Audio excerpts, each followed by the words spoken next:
Kani gadega Pati CCTV. Ke SOS Children Village ha umyam hanne kasngi ka khatsan tare gujamang kala rakhe ye kasngi ka bakrapang jungki longyeng ne ye ka balatep kum ka International Day of Families but yakani ka rakhe la pelong ha SOS Auditorium ha umyam hakani kasngi na logit khat nang panya kani ka yeng ri khonswen bakan thop yu director u Anup Singh Laidon langru unong ai boy barang ba jong sarkar jila u Dr Didi Lapang u bolongru u MLA ka nongpo constituency but u president ka Meghalaya Pradesh Congress Committee Kiway de ki balay don lang hakani ki jerakhe ki kantop ye ki khot jong ka family based care but ka family strengthening program ki long kami long pa ki khanna ki basang basa hakani ka yeng but kiway de ya ka SOS Children's Village la playhouse nam ka khandai spa khandai pun reo ban lom ban lang bat ban kantie ki khanna ki bam don kami don ka pa sho bat hakajo ka por ya ki to ki khanna ki bakik me ki pa kimla sho ban karshan bat hadu manta ha Children's Village lari la sumar ya ki arspa khandre ngot ki khanna baro Hakani ka singi bala rakhe ye ka singi bakarpang jong kilong yeng layo ek jingrwa ki jingshan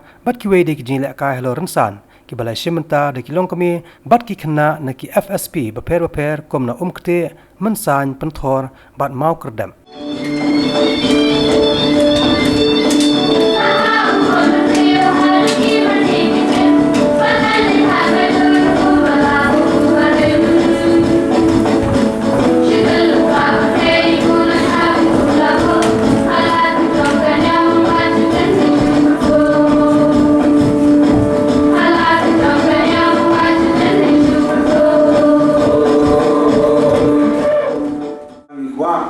SOS kwa epi ba hangno pilek kin pudyang epi pilek ay gaka le school ka pudyang epi kinoi kai kin pudyang epi headmaster kin li epi nama kata pilong acceptable presentable hangno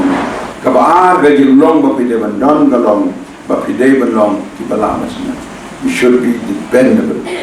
Actually the organization runs on the donations given by people, individuals, and also donations or the grant we received from the government of Meghalaya under the scheme of ICPS. So money is of course a very big resource which is required to run such a big program. So we need actually people who can support our program, who can support the cause of SOS, who can come forward and become friend of SOS so that we can provide more number of children such, because there are so many children in the society who needs proper care, their rights are violated. So to support all these children we require funds, and